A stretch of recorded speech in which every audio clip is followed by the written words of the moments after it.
Hello, good morning or good afternoon, everyone. Thanks so much for joining us today for this webinar on prosperity for coffee producers through SDG-based coffee plans. My name is Lara Fornabayo, and I'm a lead researcher at CCSI, the Columbia Center on Sustainable Investment. And I am going to lead this webinar today with the support of the World Coffee Producers Forum and CAF, the Development Bank of Latin America and the Caribbean. We will be talking about a project that kept us busy for about 2 years, and we are really looking forward to see concretely implemented in coffee growing regions. Before any further ado, I'll pass the floor to Ignacio Lorenzo, the Director of Technical Advisory Services on Positive Biodiversity and Climate at CAF. For some opening remarks. Ignacio, the floor is yours. Muchas gracias, Lara. Un gran saludo a toda la audiencia, también a nuestro querido Juan Orduz, que nos acompaña en esta apertura. Desde parte de CAF, realmente muy contentos de acompañar esta serie de webinars en el marco de las acciones conjuntas con Columbia y también con el World Producers Forum, en el cual de alguna manera ponemos a disposición nuevas herramientas que nos pueden ayudar a aumentar la sostenibilidad y los SDGs en el contexto de la producción de café, que en materia de América Latina y el Caribe es sumamente relevante. CAF viene desplegando ya hace varios años una estrategia institucional que nos coloca como el Banco Verde y Azul de América Latina y el Caribe, buscando economías bajas en carbono, protección y uso sostenible de la biodiversidad, territorios resilientes frente al cambio climático, seguridad hídrica, restauración de ecosistemas y sistemas productivos sostenibles. En este marco, el año pasado establecimos una nueva estrategia de prosperidad agropecuaria, en la cual planteamos aumentar el financiamiento a los sectores agropecuarios de América Latina y el Caribe hasta alcanzar un acumulado de 8.500 millones de dólares hacia el 2030, con una visión que integra aspectos de prosperidad de una manera integral, buscando el desarrollo rural de los territorios, también incluyendo los temas económicos, sociales y ambientales, y en materia ambiental, incorporando criterios de sostenibilidad, resiliencia y regeneración de ecosistemas. En esa línea, la agenda cafetalera de la región es clave, siendo un producto que puede tener una sinergia enorme con los ecosistemas y su funcionalidad ecológica, y también generar condiciones de vida que mejoren el desarrollo de nuestras comunidades. Por eso CAF ha establecido un compromiso específico de trabajo en esa agenda cafetalera y con este partenariado que hoy estamos presentando y acompañando. Para nosotros de vuelta es un gran gusto estar presentes hoy y acompañar este webinar, y bueno, esperamos realmente que las guías y las herramientas que se han desarrollado sean útiles para seguir invirtiendo en una mejor producción de café, con mejores resultados en materia, por supuesto, productiva, pero también económica, social y ambiental en nuestros territorios. Muchísimas gracias. Thank you so much, Ignacio. And by now you have noted that the webinar is going to be in English and in Spanish. So if you haven't noted the feature yet, please look at the bottom of your Zoom page. You'll see in the toolbar, there's the icon of the word, and then you can select the translation. So it can be the translation in English or Spanish, which are going to be the languages that we will be using today. And so now I'll give the floor to Juan Orduz, the president of the World Coffee Producers Forum, who's been fundamental for this study. So the floor is yours, Juan Esteban. Thank you, Lara. Good morning, afternoon, good evening, everybody. I'm going to speak slowly in Spanish. I'll say a few sentences in English to make it for context purposes, because it's not always easy to follow the interpretation. But let me start by thanking everybody, thanking Lara, Professor Jeffrey Sachs's team with Columbia University and SDSM from the United Nations and the Oxford University, and very especially also CAF that supported this initiative financially and technically. As you may recall, this initiative of the Handbook for Prosperity for the coffee plans for SDG-based coffee plans for farmers' prosperity came out of our meeting in Kigali in 2023. It's been 2 years' work, and it's very, very interesting work that we hope that everybody will be able to use and to implement in the different countries and regions. Como se acordarán, esta es una iniciativa que nació del proyecto en la reunión del foro en Kigali, en Ruanda, con un mandato del Foro de Productores, y quiero agradecerle a la Universidad de Columbia, a la SDSN de las Naciones Unidas, dirigido por el profesor Sachs, la Universidad de Oxford también apoyó, y también el Banco Latinoamericano, Banco de Desarrollo de América Latina y el Caribe, que nos apoyó tanto financiera como técnicamente, y se hizo posible este proyecto. Como ustedes se acuerdan, el foro pues se ha reunido en varias oportunidades. Empezamos hace 10 años con la reunión de Medellín en 2017, en que tuvimos más o menos 1.400 personas de todo el mundo. Luego hicimos una reunión en Brasil, 1.500 personas, ampliando toda la cadena de valor y las diferentes regiones, todas las regiones productoras. Después hicimos los foros virtuales con motivo de la pandemia en el año 2020 y 2021, con más o menos 2.000 personas que asistieron. Y en 2023 hicimos el foro de Kigali con casi 1.200 personas que asistieron a esto. Ahora estamos planeando el siguiente foro, que va a ser en Medellín, en Colombia, en la última semana de junio de 2027. Just want to say this in English. We are planning the next meeting of the World Coffee Producers Forum for Medellín. It's the 10th anniversary in Medellín, Colombia, in the last week of June of 2027. So mark your calendars for that. Ese foro va a coincidir con el centenario de la Federación de Cafeteros, que al igual que el primer foro va a ser nuestro socio anfitrión para el foro, y lo vamos a venir trabajando. La CAF nos estará apoyando, el profesor Sachs y su equipo estarán aquí también, y la CAF nos estará apoyando como patrocinador principal del foro también, que les quiero, y aprovecho para agradecerle aquí a quienes están de la CAF. Next year, as I was mentioning, we're going to have the meeting. We're going to have to present some cases that we're implementing. Glada's going to explain that a little more.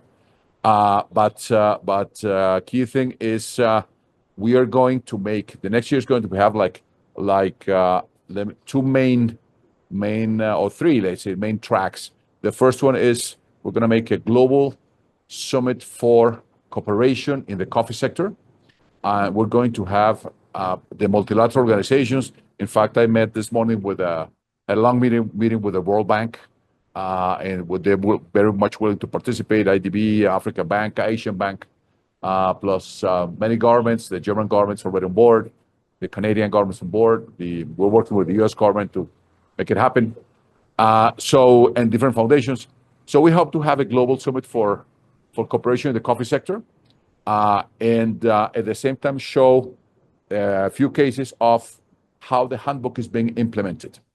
And on top of that, we're going to have like a matchmaking, I like to call it matchmaking day for producers and cooperation agencies and multilateral governments and so on. Eso, en el foro del año entrante vamos a tener, digamos, el tema es una cumbre global de cooperación para el sector cafetero.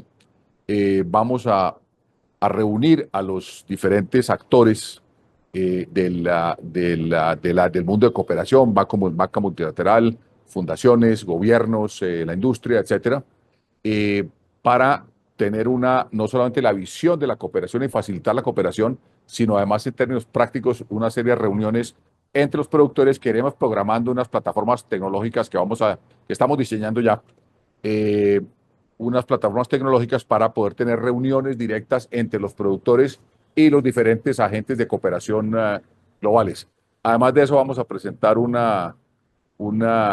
digamos, 3 casos en que ya estamos empezando a implementar el manual que hicimos durante estos 2 años y mandato del foro de 2023 en Kigali.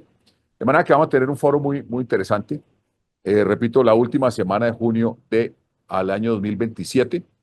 viene de la mano con el centenario de la Federación Nacional de Cafeteros de Colombia, que va a ser nuestro anfitrión, como fue hace 10 años, nuestro anfitrión en el país, y Colombia será pues el país receptor, digámoslo así. Entonces vamos a tener una reunión muy, muy interesante. Espero que todos estén allí. Vamos a diseminar la información más ampliamente. Quiero de nuevo, tal vez lo mencioné en inglés, no sé si, no me acuerdo si en español, pero pues es el trabajo que ha venido haciendo SDG de la ONU, Colombia, Oxford y con el apoyo técnico y financiero de la CAF, que también va a estar apoyando como patrocinador el foro, la reunión del foro de productores en Medellín. Creo que con esa información básica le damos al foro el piso, la palabra a Lara para que nos cuente ese trabajo tan interesante que se hizo entre todas estas partes, que esperamos sea utilizado, ya viene siendo utilizado en algunas partes para beneficio de los productores a nivel global y de lograr conectar los diferentes eslabones de la cadena para hacerlo más eficiente en beneficio de los productores. Adelante, Lara. Thank you so much, Juan Esteban. So now we can delve into the presentation, and I want to start by reiterating what Juan Esteban was saying. This work was possible thanks to the generous support of CAF and thanks to the technical support of the World Coffee Producers Forum, and we cooperated with the UN Sustainable Development Solutions Network. You'll see in the presentation a part that is very much based on economics, and that was the part that was developed by the team of economists at the UN SDSN. So thanks, of course, to them for their amazing work. Next slide, please. In this slide, you can see the structure of the project. As Juan Esteban said, the idea of this work was to create a methodology that is very practical and simple enough to be used. We wanted also to make sure that the methodology was tested on the ground. And that's exactly how we started this work. So we started with those that we call in-country simulations, meaning we tested the methodology in a few regions, Huila in Colombia, Brunca in Costa Rica, and Serra do Mineiro in Brazil. And having learned so much from those simulations, we used all the learnings into the handbook. The handbook, El Manual, is basically a description of the methodology to develop the coffee SDG-based plans. And the coffee SDG-based plans are plans that will be useful to achieve prosperity, intending prosperity really as progress towards the Sustainable Development Goals, so on the environmental side, but also, and especially importantly, on the economic and the social side. The presentation today will be very much focused on the methodology as a whole, and I'm gonna be a little bit slowly on that, so we can really learn about it together. And then I'm gonna give you a few examples about the work that we did in the region, so you can get a sense of how practically and concretely the methodology has been applied. Next slide, please. Okay, so the methodology is pretty simple, as I said. It starts with a territorial diagnosis. What that means is we need to understand what are the challenges that we're up against. So what are the challenges in terms of access to water, in terms of coffee production, in terms of infrastructure, or maybe education, access to health. So the idea is really to think about prosperity, as I was saying, as a holistic concept. And so for that reason, we use the SDG, the Sustainable Development Goals, which provides a framework that it doesn't touch only and exclusively on coffee production, but really on all other aspects that I mentioned. After understanding what are the challenges that the region, coffee growing region is facing, we need to understand how we can address those challenges. And so to find the solutions for those challenges, first we need to understand how many financial resources, so basically how much money is required to address those challenges, or as we say, to close the SDG gaps that have been identified. So at this point, after point 2, we know what are the challenges, we know how much money we need, and the third point is the investment roadmap. And so basically identifying the solution, prioritizing what are the investments that we need, and understanding what is the best strategy, what is the best sequence of investments, and who should pay for what. This is, in a nutshell, the methodology that we have developed. Next slide, please. Starting from the territorial diagnosis, I'm not going to go into the details of the biophysical geography, main economic activities in the coffee sectors, because these are a description of things like what is the climate, or what are the economic activities in the regions. Is the coffee sector very active, or is the coffee sector facing challenges? So all things that are pretty straightforward. What is a little bit more complicated in the territorial diagnosis are two things that I'm going to focus on. The first one is the SDG diagnosis, which is a quantitative analysis, and I'm going to discuss that right after this slide, and then a qualitative analysis, which is also the socioeconomic diagnosis. So at this point, we know that to understand the challenges that the coffee growing region is facing, we have two main analyses. One is a quantitative analysis, and the second one is a qualitative analysis. Next slide, please. The quantitative analysis is what is called an SDG diagnosis. SDG because we really use the Sustainable Development Goals. The Sustainable Development Goals are 17, so they're quite a few, right? And so for that reason, we have decided to simplify the methodology and actually use only a few SDGs.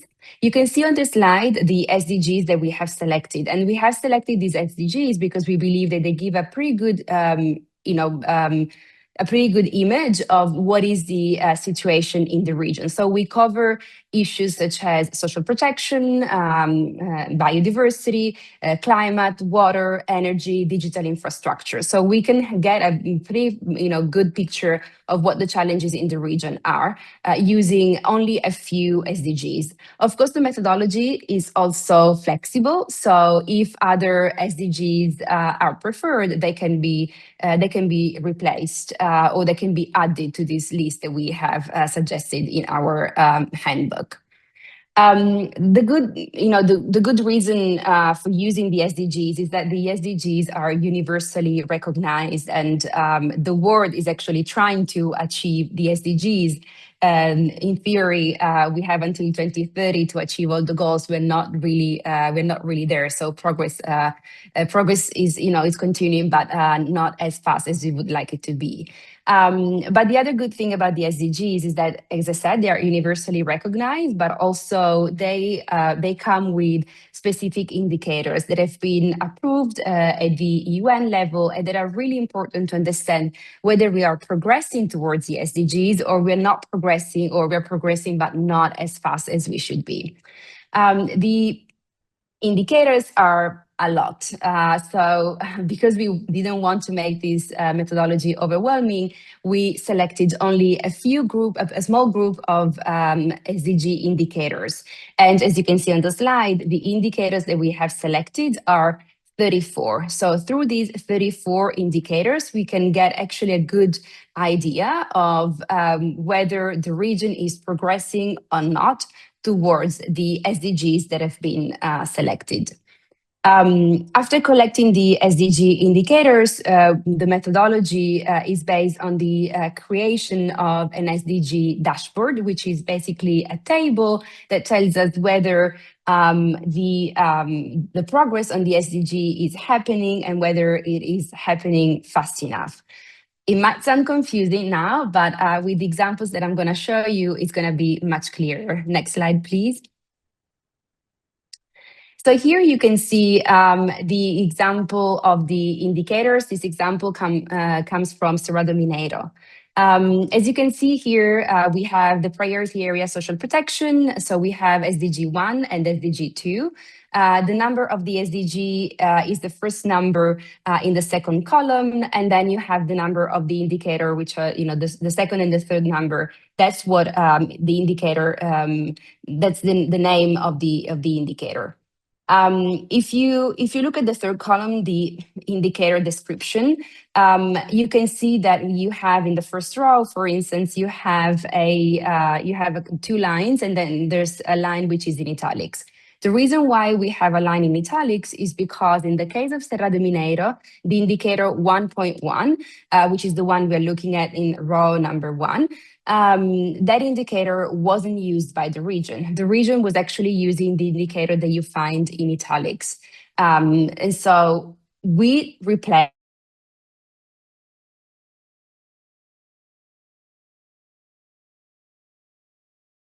the methodology is very flexible. And so although the indicators are, we suggest using are those approved by the UN, at the same time, there is room for maneuver because it is very important to make sure that the indicators are those that the region or the country are collecting. And so again, if we look at the table, you can see in a few rows, you can see the substitute. You can see the sentence in italics, which is where indeed the local indicators was used, replacing the official UN indicator. Next slide, please. And this is the SDG dashboard. So if we look at it together, you can see that the first column is the priority areas. The second column is basically the summary of the performance. Let's go to the third column. There you have the indicator. In this case, we're talking about sustainable coffee production.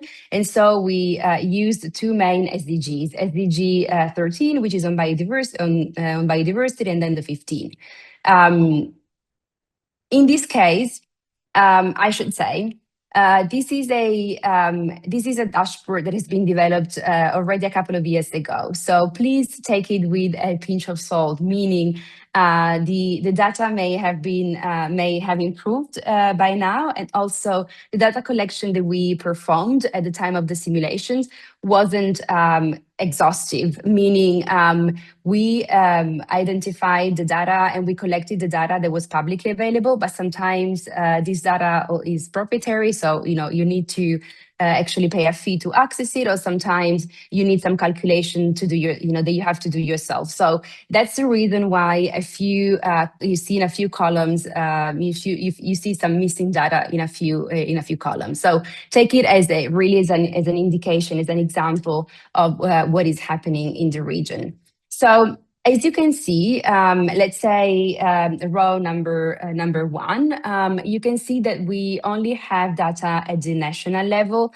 but we don't have data at the very local level. This is something that, especially when we work at the municipal or regional level, happens quite often. So ideally, we would collect data at the very granular level. So in this case, it would be data at the Serra de Mineiro level. But when that data is not available, then we can go to the next level. In this case, from Serra de Mineiro, we can go to Minas Gerais, so the region. And then if we don't find data at the state level, we can go to the national level, and so on. So the idea is really like try to start from the most granular data possible, and then go a level up. So if it's a municipality, it's going to be the region, maybe the state, depending on, of course, on your jurisdiction, and then the national level, the country, the entire country. The reason why we suggest doing this is because very often there are data constraints. But despite data constraints, it's very, very important that we continue to act to close the SDGs. And so the fact that some data is missing is not a good excuse to be inactive. We can find ways to identify relevant data, even if the perfect one that we would really want to see is right now missing. So this is really a great example of how we can face challenges connected to data constraints. Very often policymakers have to make decisions without perfect data. This is one of these examples. And so we suggest a few methods. This is only one, but we suggest a few methods really to overcome these challenges. Next slide, please. We said that we start from a quantitative analysis, the SDG diagnosis, which basically gives us this dashboard where we have the number and we can see, well, we're making progress or we're not making progress. as we said, very often we deal with data constraints. And one way to deal with data constraints is also to complement the quantitative analysis with the qualitative analysis. The qualitative analysis is based on stakeholder interviews. So it is absolutely fundamental that during the process of developing a coffee SDG plan, the authorities, developing the plan, engage with stakeholders throughout the entire process of development of the plan. On this slide, you can see just an example of the stakeholders that we interviewed during our simulation in Huila, Colombia. You can see a wide variety of stakeholders. And in the handbook, we also offer the survey that can be used when interviewing stakeholders or when organizing public consultation. So the idea is really to make sure that the questions that are asked and the answers that are obtained through the stakeholder interviews are those that are relevant to get a better understanding of the situation in the region. So thanks to the combination of the quantitative analysis and the qualitative analysis, we'll get a pretty complete picture of what are the challenges in the region. Next slide, please. This slide is the result of the work that was carried out by the economists at the UN Sustainable Development Solutions Network.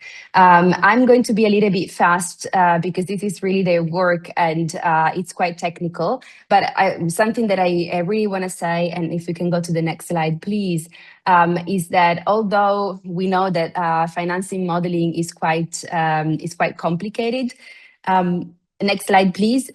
Although we know that financing modeling can be quite complicated, the financing model that the economist came up with is pretty simple. I'm not seeing the next slide, but if we can go to the next slide, please. Awesome. Thank you very much. The financing model that they have created is based on three main three main variables, technically called this way. So we have the inputs, we have the context data, and then we have the unit costs. To make the model function, we need all three variables. And I'm going to show you what I mean with these variables and the model, so it's going to become very clear. But you can imagine a situation where you have basically an Excel spreadsheet in front of you, and you have to fill the Excel spreadsheet with inputs, context data, and unit cost.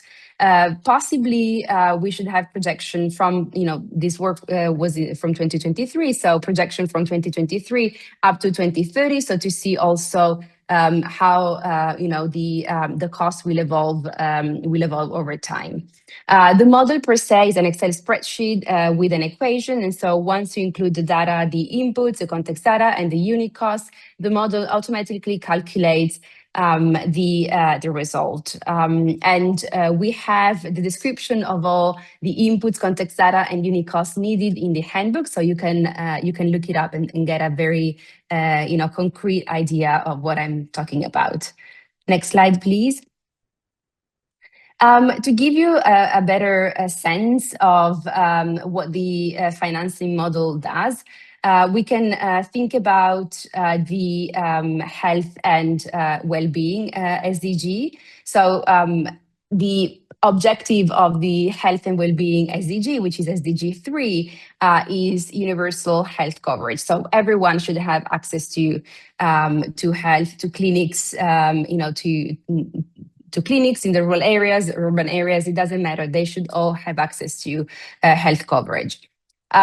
So the model basically compare the number, let's say, I'm just going to give you one example, the number of medical personnel and the wages that are connected with the number of medical personnel. So basically the cost of having this medical personnel, and that's the current expenditure model with the optimal expenditure. So imagine comparing what the region or the country is currently spending on medical personnel with what would be the optimal in best case scenario. The difference between the current expenditure and the optimal expenditure is basically an estimate of the SDG financing gap in medical personnel. And you can do this exercise for all the inputs and unit costs and context data that we indicate as an example on this slide. So the idea is really to compare what is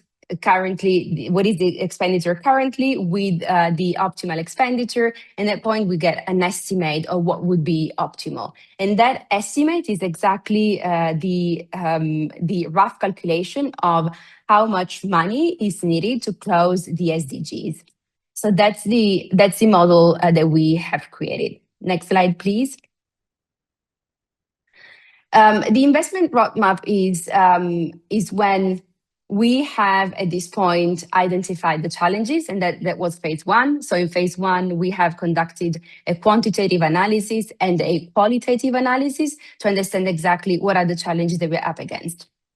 And then in phase two, and as we have just seen, we have calculated the resources, the financial resources that are needed to close the SDG gaps that have been identified in phase one.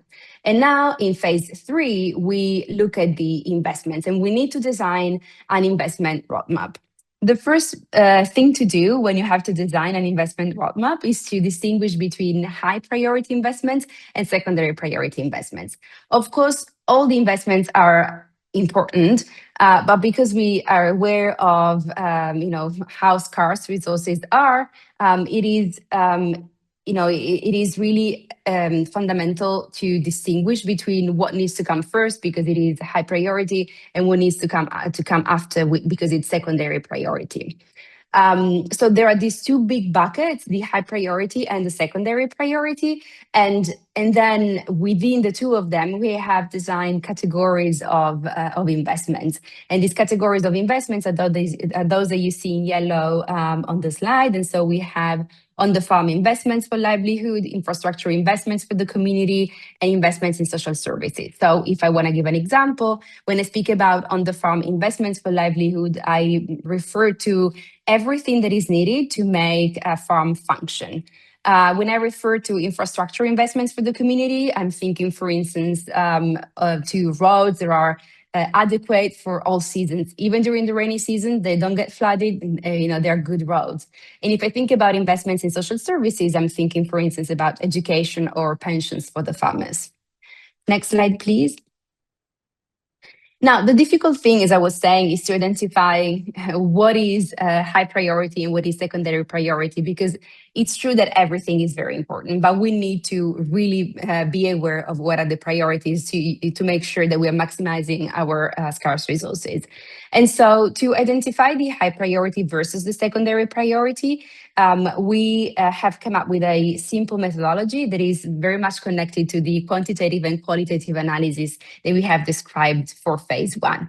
So the high priority investments are those investments that have emerged as necessary, both in the SDG dashboard. So remember the table with all the, with all the indicators. So both from the SDG dashboard and from the interviews with stakeholders, it has emerged that there's a problem in that area. So let's imagine that, for instance, from the SDG dashboard, it emerges that in the specific coffee growing region, there is no access to potable water. And so people don't have access to drinking water. And then when speaking with stakeholders, they have confirmed the same, like, it's true, we don't have access to drinking water. So because we have a match between the SDG quantitative diagnosis and the qualitative diagnosis, that's considered a high priority investment. All our data is telling us that we have a problem in that area. The secondary priority investments, instead, are those where we have a mismatch between what the SDG dashboard says and what the interviews, so the stakeholder interviews are saying. So let's say from the SDG dashboard, it emerges that digital connection is not really good. And so more investments are needed for digital connection. But then maybe you speak with farmers and they are very happy about the connection. They have no issue whatsoever, and they're able to use AI to control their production. And so at that point, we know that something is not properly functioning. And so we know that that could be a secondary priority investment. So it's still important, but it has not been confirmed by the quantitative and the qualitative analysis. So this way, we're able really to prioritize what is super duper important and what is important, but a little bit less. Next slide, please. Distinguishing between the high priority and secondary priority investments help us simplify what is the investment roadmap. And so if you look at this example, which is an example from Brunca in Costa Rica, we have identified climate action and biodiversity, so SDG 13 and 15 as high priority investment. Social protection also is a high priority investment, and a secondary priority investment. Instead, we have infrastructure, broadly speaking, and water and sanitation. I want to give the same caveat that I also gave during the presentation of the dashboard. The data collected for the development of this table, data was collected in 2024, and we didn't do an extensive data collection. Mainly, we didn't do the calculation ourselves, and we only used data that was publicly available. So things might be different now, and this is just to be taken as an example. Next slide, please.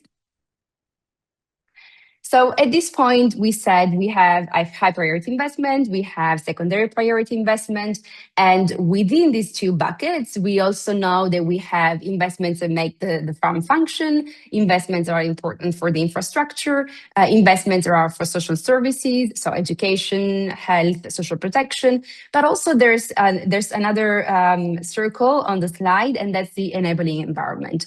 We know that all the investment roadmaps to be successful require an enabling environment. And so here I'm referring, for instance, to issues like safety in the country.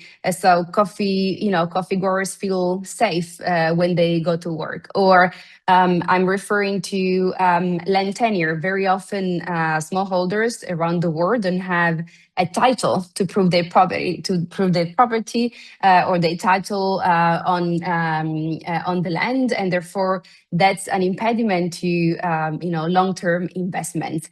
And so all these aspects, which is called together the enabling environment, you can think about the policies, the incentives. That's really important and will change, of course, depending on the jurisdiction. But the enabling environment is very important to make sure that the investment roadmap is implemented successfully.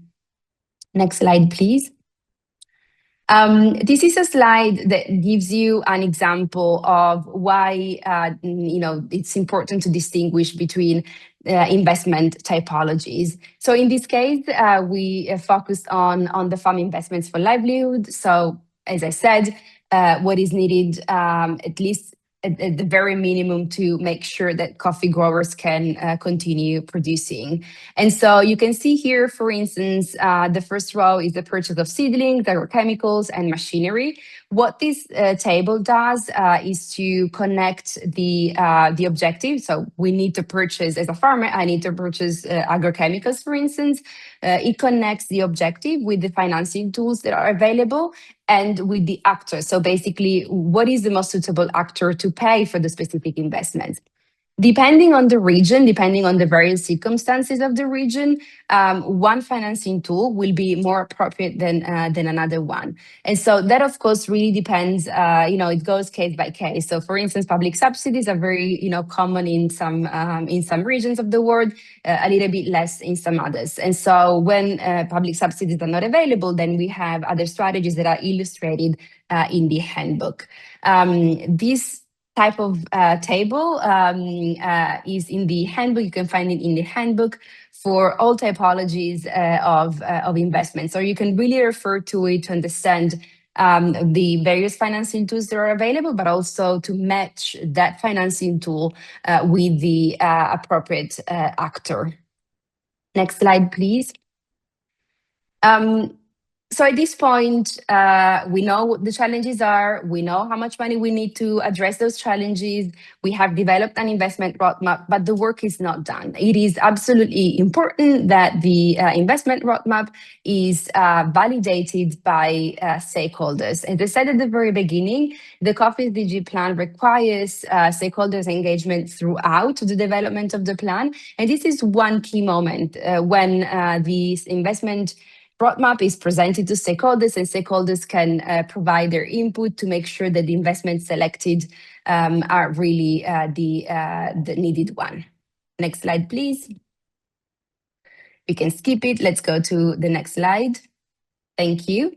And this very simple slide is the slide with which I conclude the first part of my presentation by saying that prosperity for coffee producers is not a job for just one stakeholder. It really requires a multi-stakeholder system. And so here on this slide, you can see a few of the stakeholders that are fundamental, that they should sit at the table and coordinate to make sure that the investment roadmap is implemented and that the challenges are correctly identified and the resources are appropriately used on the ground. So the multi-stakeholder system is something that is really at the foundation of the SDG Coffee Plan.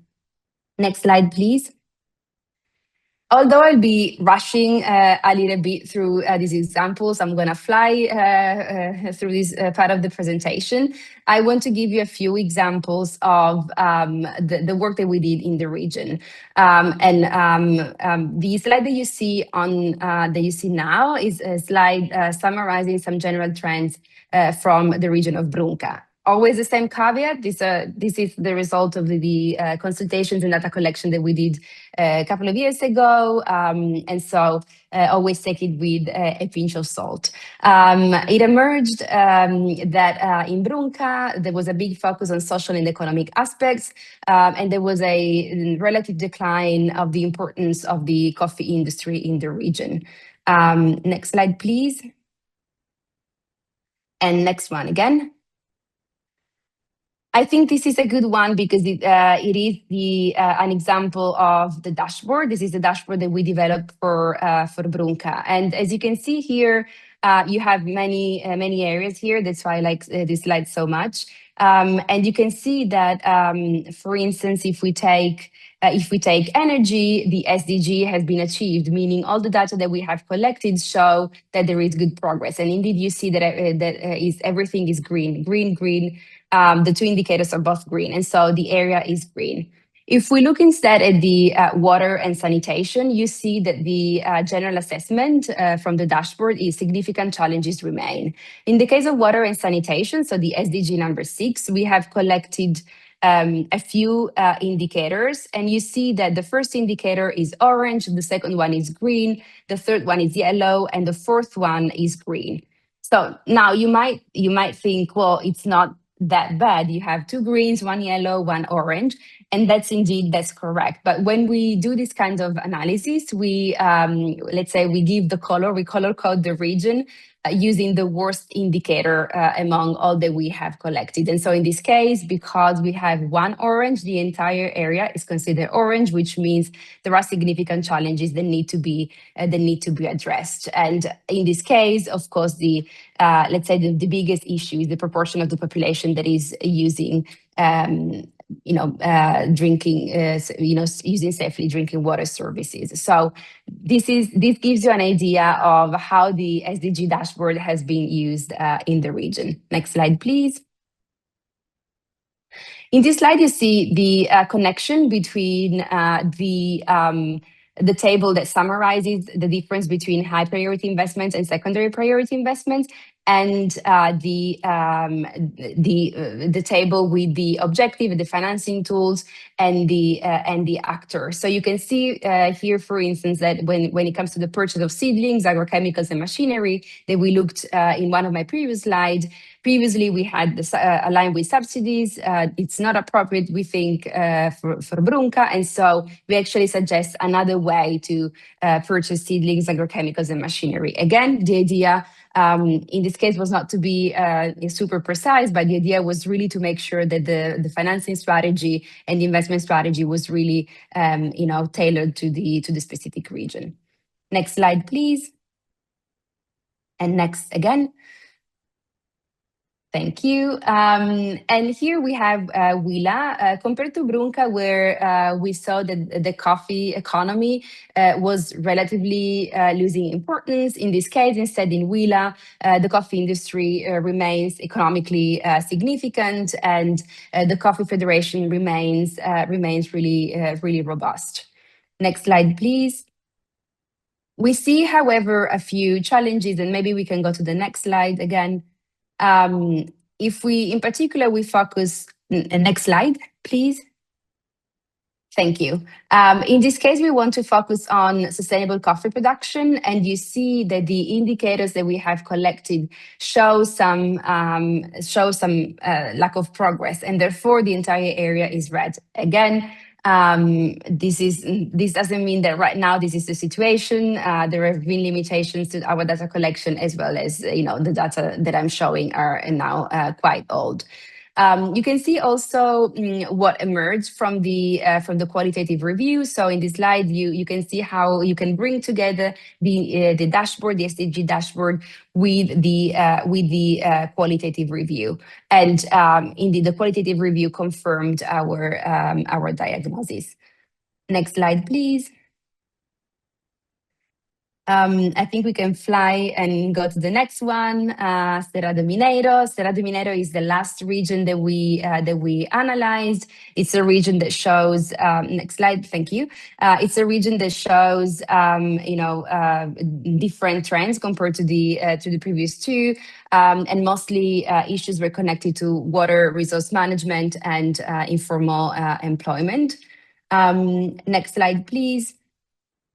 I think this is a good one to show how often actually data is missing, and therefore, as you can see here from this slide, and so because here we have out of all the indicators, we could only find two indicators. Actually, the qualitative review was one of the main components of the work, because it was really possible to get to the bottom of the issues thanks to the stakeholders interview. Next slide. And next slide again. Thank you. So you can see here, for instance, of course, the connection between the high priority investments and secondary priority investments, but also you can see the connection between this one and the investment roadmap. I want to show you this one because on the farm investments for livelihood, in the case of Cerrado Mineiro, one of the main challenges was the lack of insurance. Mostly farmers would not really purchase insurance, and so because of that, we had to find ways to increase the number of farmers that would buy insurance. And so for that reason, compared to other regions where actually the problem was production, and so we had to find ways to use investments to boost production. In this case, instead, that wasn't the issue. And so you can see really how the methodology allows you to be flexible and to be really adaptable, and to tailor your methodology to the issues that you're facing. Okay, with this I conclude my presentation. We can go to the next slide so we can see, you can see all the logos and all the people that contributed to this work. But before going to closing remarks, I would actually like to open the floor to questions and see if anyone has any burning question for the next few minutes.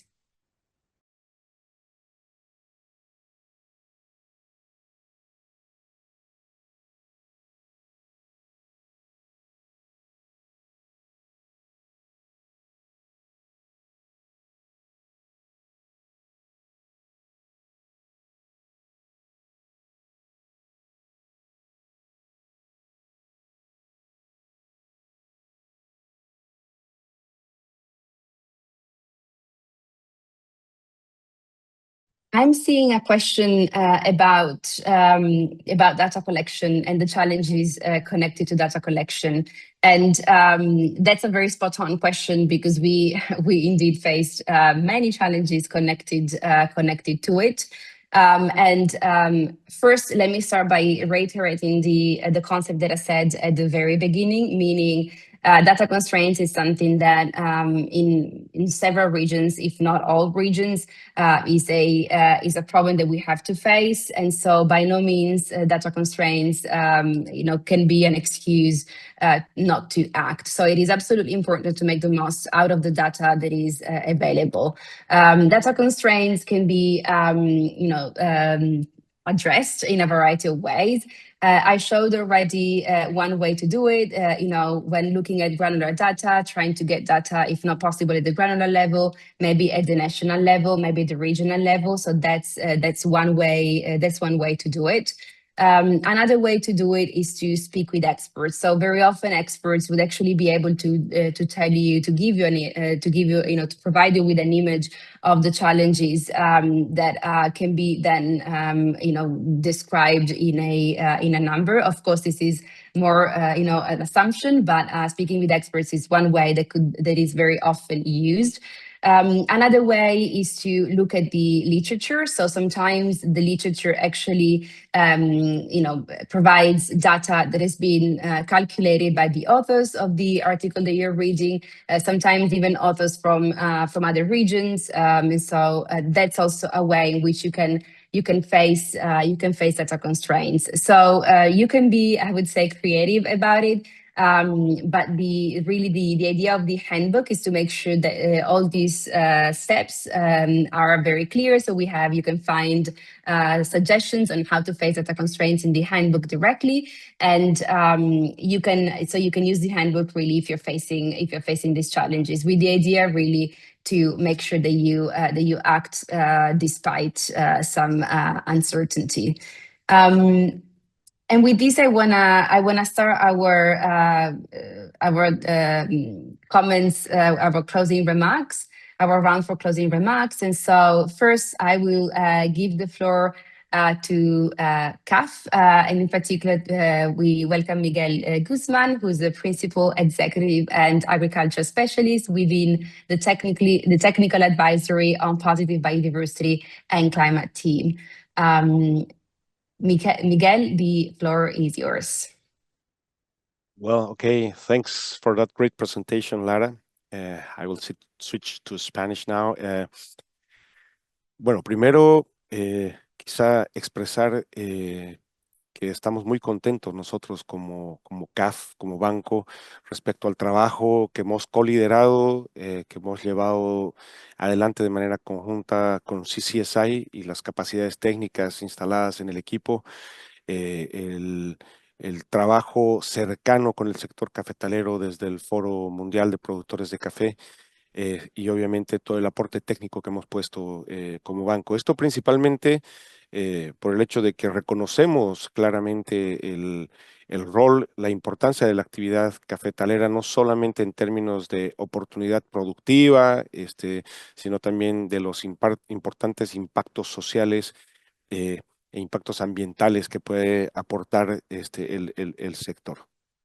Esto además está estrechamente ligado con la agenda nuestra, en nuestro marco estratégico de prosperidad agropecuaria. Encaja perfectamente dentro del mandato que hace nuestra agenda verde y agenda azul, como mencionaba Ignacio hace un momento atrás. Y un tercer punto que es central en esto, y es que esta herramienta está pensada desde un enfoque de negocios.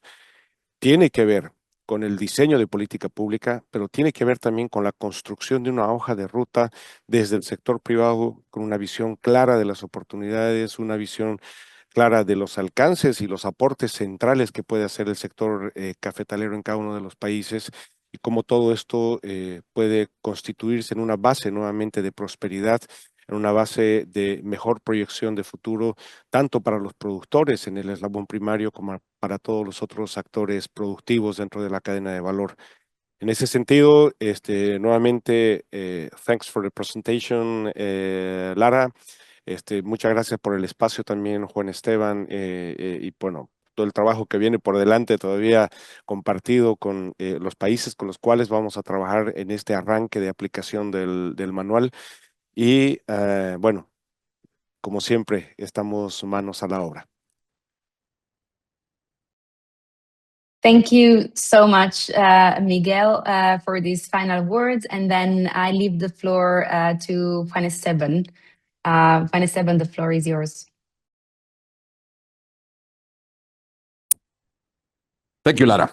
My apologies for the thing with the camera, but my earphones are not working well.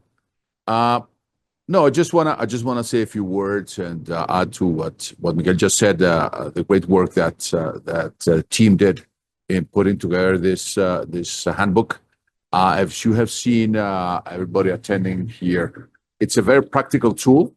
We hope that it will be used. We're going to start working on have specific, see how it advances in a few countries before the forum in June to show a couple of examples.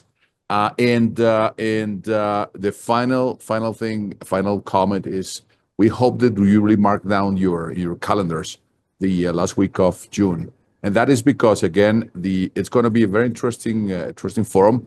Not just with all the cooperation, the world of international cooperation, but also with we have also with very lots of interest from different governments who want to be part of the whole thing, the ICO.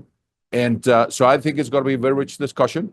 It's going to be a very forward-thinking and forward-looking meeting.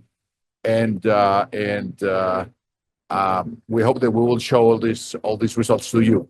So thank you, everyone. Thank you, the team. Thank you again to Miguel and Ignacio and the team at CAF for taking our word and helping us put this together.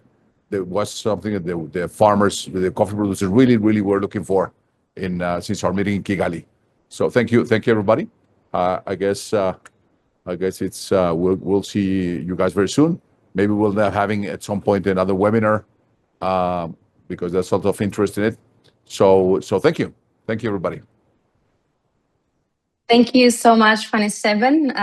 These are the final words. So on my part, I echo Miguel and Juan Esteban. Thank you so much to all of you who attended the webinar. You can find resources on CCSI website where you can find the handbook, you can find presentations. The handbook is also being translated to Spanish, so we hope it's going to be helpful. Again, the idea is really to have a practical tool that you can all use. From CCSI, big thank you to CAF for the generous support, to Juan Esteban and the World Coffee Producers Forum, who had the idea about this work in the first place. And thank you all for attending today. We really look forward to supporting the implementation of the coffee SDG plans in the coffee growing regions. Thank you all. Take care. Bye. Take care.